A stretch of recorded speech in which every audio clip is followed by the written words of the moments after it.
all-time filmmakers, and to have seen his progression as a filmmaker over the many years, decades, to see yet another huge leap in cinematic storytelling.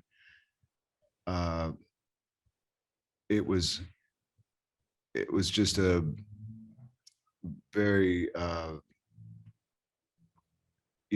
emotional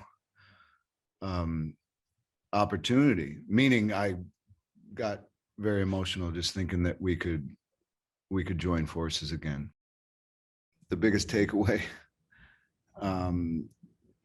was the performance that Dylan put in. It was just a absolute mind blow. It was just remarkable and like a revelation, and then to see them working together and these kind of intense scenes of family conflict, as if it were like an Edward Albee play or something. It was I wasn't prepared for that, and was extremely taken and deeply moved. My daughter Olivia, well, the happenstance in a way, just because there was a song that Glenn and I were working on, and we sent it to Sean on a Friday or something, and we were very curious, and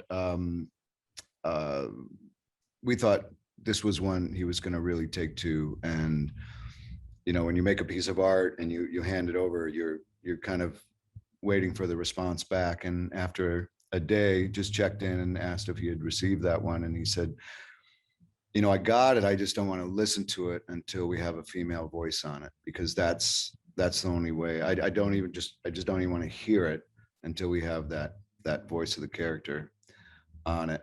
And so we knew we didn't have Sean for another 10 days. So I asked my daughter if she would come into the studio and give it a whirl, and then sent that version off to Sean. And then he got back immediately and said, not only will this song be in the movie, but this version of the song will be in the movie. So that was a nice moment. And I understood too, it was it was adding some, just another layer of symmetry. Him working with his daughter, and Glenn and I being able to work with mine, and it just came very naturally, and there was no kind of big push to have that happen. It just kind of happened, again, happenstance. So it's those things can be even more rewarding, when you weren't trying, you're just being and doing. These songs are in the credits, and it comes after a very, you've been on a, emotional roller coaster at that point. So I can hear that. I mean,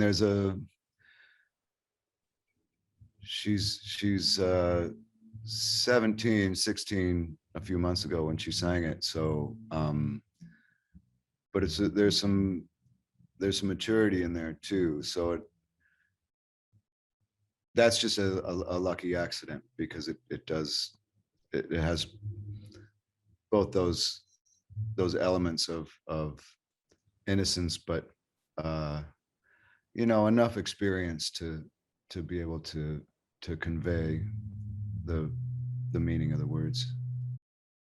I just hear it as that film, the music that goes with that film. And there are times when, records, you find yourself listening to your favorite records or your favorite songs, hundreds and hundreds of times, your all-time favorites, thousands of times. even your all-time favorite film 3 times, 5 times, you know, so you don't have this repeated, you know, you're not going to sit down for 2 hours and watch a whole film 100 times, but you can listen to the music and be reminded of the film always. And that's what I appreciate about soundtracks. And this one feels like a complete one.